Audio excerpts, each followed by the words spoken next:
안녕하세요. 세계경영입니다. 일본인들의 영어 실력과 그 발음이 많은 세계인들의 폭소를 유발하는 건 오래된 이야기죠. 물론 언어의 구조 자체가 다르니 실력이 떨어지고 발음이 이상한 건 어쩔 수 없는 얘기입니다. 그러나 실력 여하를 떠나서 제대로 하지도 못하면서 영어에 대한 꾸준한 집착을 이어가는 일본인들의 태도야말로 진짜 우스꽝스러운 부분인데요. 코로나 시국에 자국 내의 여행 수요를 끌어올리고 싶다면 그냥 일본어로 여행을 떠납시다 라는 표어를 쓰면 될 것이고, 집에 머물 것을 종용한다면 집에 머뭅시다 하면 될 것이지만, 굳이 공무원들부터 나서서 고투 토라부루나 스테이 홈우 같은 해괴망측 이상한 표현들만 들고 나오는 게 그 예시 중 하나죠. 거기에 후리미야무 후라이데이니, 쿠라스타, 고르덴 우이쿠 등의 영단어가 수시로 일본 언론에 오르내리니 애초에 영어 실력 자체가 젬병인 일본인들이나 일본 고령 인구의 혼선만 더욱 커지는 게 실정입니다. 영어가 국제어의 패권을 장악한 시대이니만큼 사대주의적 접근을 떠나서 기본적인 수준의 영어 실력은 어쩌면 필수적인 시대가 되어버렸습니다. 그러나 스스로 경제대국을 자처하는 일본은 그런 국제적 기준선에 턱없이 미치지 못하는 형편없는 영어 실력을 가진 나라로 유명하죠. 보통 사람은 말할 것도 없고 공무원이나 나름 식자층이라는 일본인들조차 영어로 입을 떼는 순간 듣는 이들의 입술이 실룩거리는 게 현실입니다. 관공서나 관광지의 표지판에 적을 간단한 영단어조차 옮길 능력이 안 되는 일본인들 투성이라 억지로 기계 번역을 시도하다가 일어난 참사들도 인터넷상에서 어렵지 않게 볼 수 있는데요. 참고로 이 사진들은 놀랍게도 지난 도쿄올림픽 당시 주경기장에서 볼 수 있었던 표지판들입니다. 사실 일본의 이런 심각한 영어 실력은 단순히 웃음거리에서 그치는 게 아니라 국가경제 차원의 대참사를 초래했던 사례도 있습니다. 아주 오래전 꽤 잘 나갔던 일본의 전자기업 샤프의 숨통을 확실하게 끊어놓은 것도 바로 일본의 영어 덕분인데요. 2011년 당시 순손실만 5조 원을 기록해 앞날이 어두컴컴하던 샤프가 2012년 실적 발표를 앞두고 우리 회사는 곧 망합니다 라는 내용의 영문 결산 보고서를 공개한 사례가 있죠. 안 그래도 불안해하던 해외 투자자들은 이 공시 하나에 순식간에 모든 지분을 내던지고 도망갔고, 결국 이는 샤프에게 최후의 일격이 되어 몇 년 뒤 대만의 폭스콘에 매각되면서 진짜로 망해버립니다. 나중에 알려진 이야기지만 원래 샤프가 내보내려던 공시의 내용은 회사의 앞날에 있어서 중대한 문제가 발생할 가능성이 없지 않다 정도의 완곡된 표현이었지만, 사내의 영어 실력자가 전무했던 탓인지 중대한 문제가 발생했다라고 완전히 오역해서 내보냈던 것이었죠. 비단 샤프뿐만의 사례가 아니라 일본에 진출한 해외 투자자들이 하나같이 말하는 불만이 바로 일본 기업들의 영어 정보 제공 능력이 형편없다였다는 통계도 존재할 정도인데요. 일본의 중소기업들은 말할 것도 없고 대기업조차 사내에 제대로 된 영어 실력자가 없는 경우가 허다하다는 전설 같은 이야기가 어쩌면 아주 과장은 아닐지도 모르겠습니다. 다시 돌아와서 물론 영어를 못할 수는 있습니다. 그러나 가지지 못한 것에 대한 집착이 더 커서 그런지는 몰라도 일본인들의 영어 사랑은 마찬가지로 유별납니다.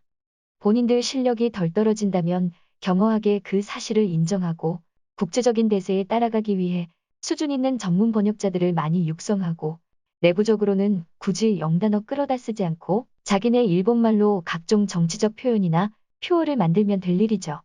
그럼에도 이들은 멈추지 않고 자기들만 알아들을 수 있는 영어를 계속해서 씁니다. 그래서 많은 세계인들에게 계속 웃음을 주고 있습니다. 오늘은 영어권 커뮤니티에서 일본에서만 통용되는 괴상망측한 영어식 표현에 대한 해외 네티즌들의 반응과 일본인들의 심각할 정도로 떨어지는 영어 실력의 근본적인 원인이 무엇인지에 대해 서로가 나눈 댓글들을 추려서 전해드리고자 합니다. 이어서 해외 반응입니다. 참 재미있는 인류학적 현상이야. 고유명사도 아니고 자신들 언어의 단어가 뻔히 있음에도 일본인들은 영어 사용을 참 즐겨. 가타카나를 대충 읽을 줄 아는 사람이 일본을 방문한다면 일본 어디에서나 영어 단어로 생각되는 간판이나 광고를 쉬지 않고 접할 수 있어. 다만 발음의 괴리가 심해서 영어처럼 보이기는 하는데 현지인의 해설을 듣기 전까지는 뜻을 짐작하기가 어렵지.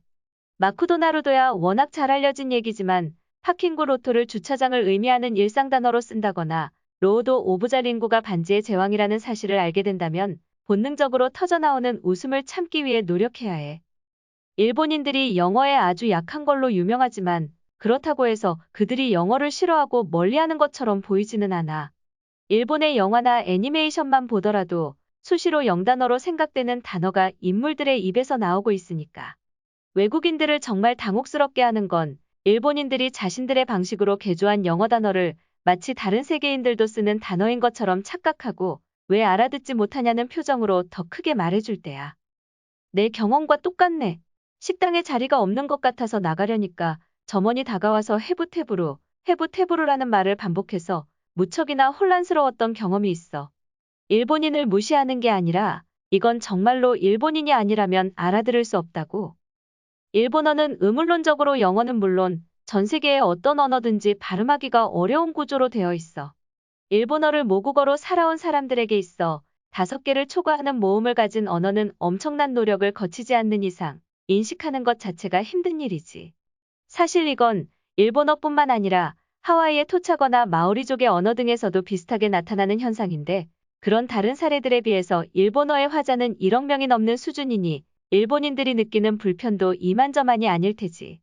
이와 별개로 일본인들이 고집스럽게 영단어를 수입해서 사용하고 영어 원어민이라면 알아들을 수 없을 정도로 그 단어들을 새롭게 변형시켜서 사용하는 현상은 일본의 문화적인 특성에서 원인을 찾을 수 있어.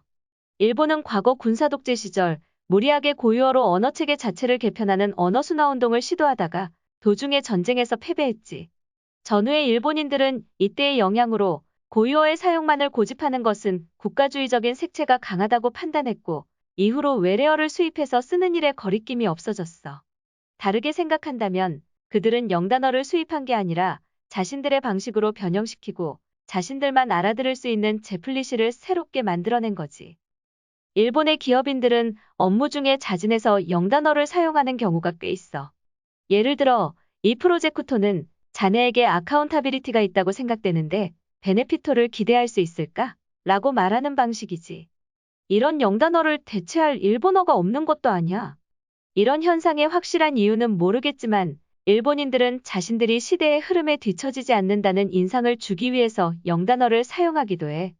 물론 제대로 된 문장을 유창하게 말하는 건 대부분의 일본인들에겐 불가능한 일이지만 시청해주셔서 감사합니다. 세계경영이었습니다.